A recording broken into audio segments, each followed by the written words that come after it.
At the turn of the 20th century, a great sense of despair and horror kept the minds of the people.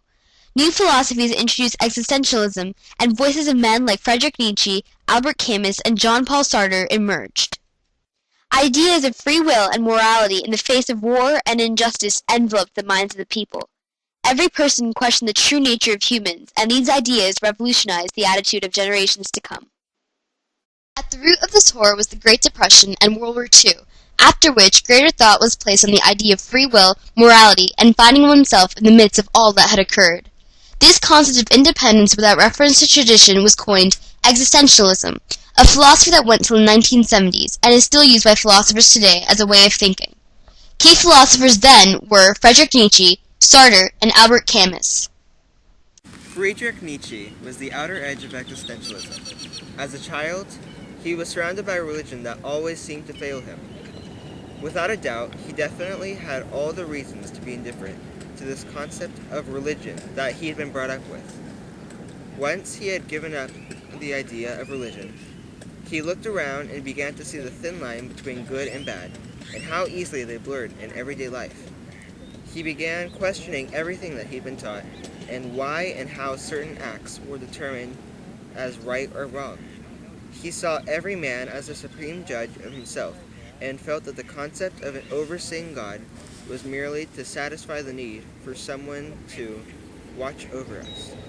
The problem was that Nietzsche in popular culture has often been misinterpreted because of his association with the Nazi Party, but his writings of self-judgment have always been used in both sides.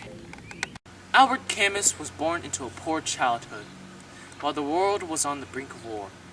He was naturally led to join the French Communist Party, went on into the anarchist movement once he saw the inequalities between social classes and ethnic groups. Camus first proposed the idea of the absurd in his book The Myth of Sisyphus, in which he described man's futile search for meaning, unity, and clarity. Albert Camus looked at life as dark, desolate, and pointless. In fact, he looked at authors that believed that life might have hope with disdain. Jean-Paul Sartre was one of the leading figures in 20th century philosophy.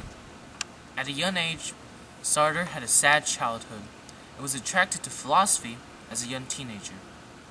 Later, he was drafted into the French army and started his career when he wrote the book Being and Nothingness.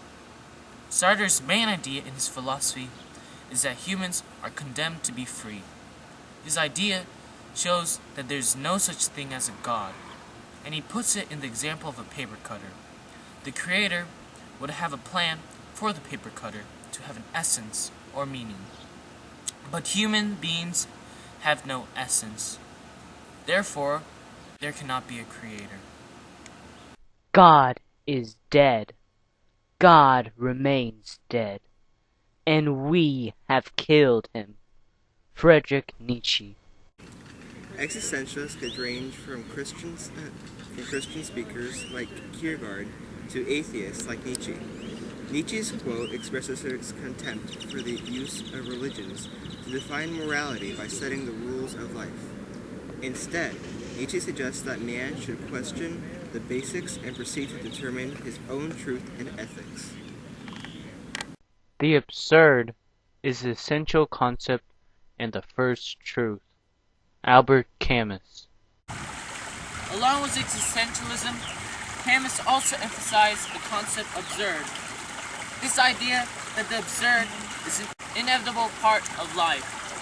Camus defined the concept as a convergence between the human desire for order and the blank, indifferent silence of the universe. Man is condemned to be free, because once thrown into the world, he is responsible for everything he does. Jean-Paul Sartre. Here, Sartre voices one of the main points of existentialism. That is, the idea that mankind is not guided by anyone, and must go on his own, without any help at all. Sartre highlights the fact that each man must accept his freedom of will, and the consequences, both negative and positive, associated with them.